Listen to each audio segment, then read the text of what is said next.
of the things that we have to navigate. Do we have any updated numbers on how many deportations, number of detainees, or any plans to expand or anything? Where are we at on the, how many flights have come out of here? So out of this facility, we've had 93 flights go out of this facility for roughly... And we've been, what, 4 months? 4 months, yes, sir. Yeah, so there's been 93 deportation flights.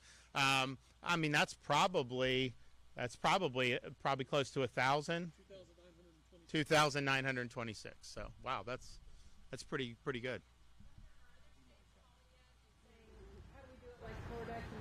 Yeah, I mean, I think Kevin has talked to some other states, but you know, the issue is it's easier said than done.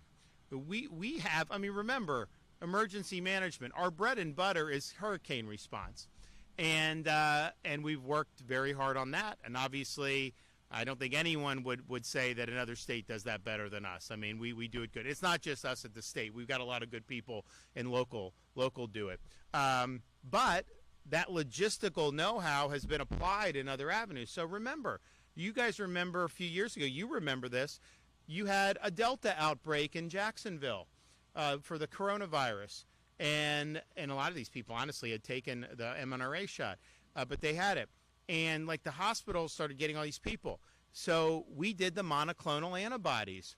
No one was using them really. I mean, they're very rare. And so I got all these monoclonals, and it was Kevin and his team. They would set up, and then we'd have our health people, and then we would do it. And we got a lot of people through in Jacksonville. And to this day, I will have people come up to me thanking me for that, that we had that, because it really did work to help it. So we've been able to do it in that. We've been able to do it in rescue missions. I mean, they just had the Jamaica hurricane. You know, we had people stranded, so we went and got them. We've got them from Israel, Haiti, all these other things.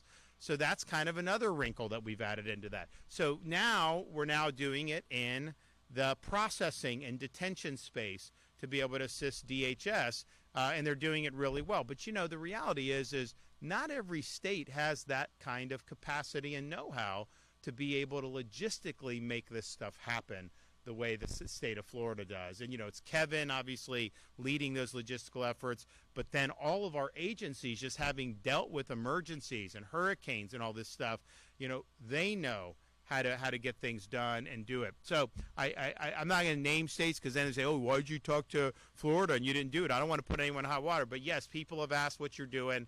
I think that there's definitely a lot of capacity for some of these states to do more.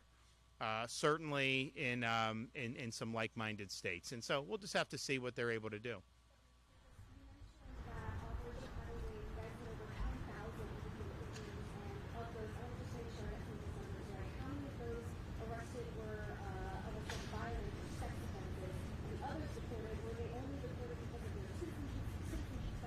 So right. So the only for sure basis to do an immigration arrest is if the person does not have a right to be here, right? I mean, that's the threshold question.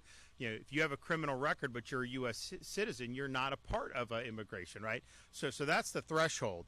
And again, you don't have to have been convicted of a crime to be subject to immigration enforcement. To say that would be the case would be absurd. You're giving people a license to come in the country illegally until you commit a serious crime? No, we want to prevent the serious crimes from happening. But 63% of the tidal wave arrests already had either criminal arrest or convictions, and it's various crimes. You do have some violent. You have DUIs. You have gang. You have sex offense. Some are fugitives from justice. Others, another type of public safety threats. So the vast majority did have prior arrests or convictions with that. Now, you know, it's like if they're convicted, they should have been removed. But, you know, the reality was Biden wasn't really removing people.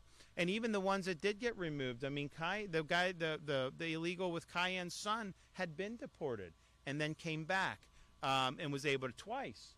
And so, you know, it's just really, really. But the reality is it's just very important.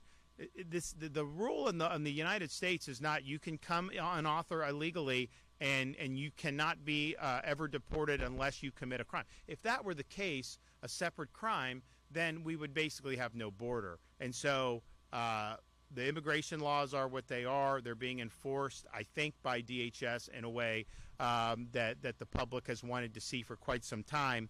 And then us, we're facilitating that. But, the thing is, if Dave Kerner pulls someone over for speeding, not saying speeding's the equivalent to like a violent crime, because, people speed, right? It's not something you necessarily, but sometimes they do.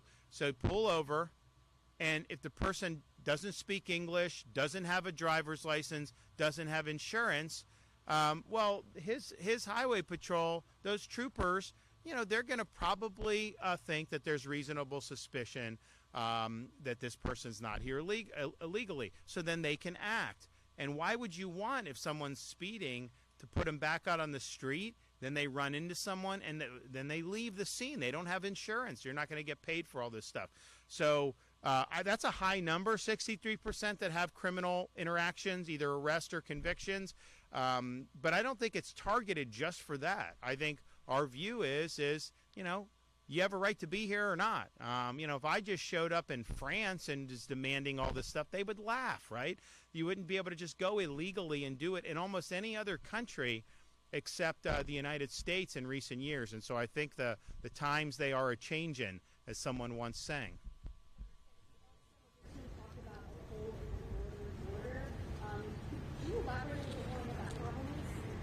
I think they meant Canada, right? Who said that? Someone said that. I was talking about our state of Florida northern border. Okay, go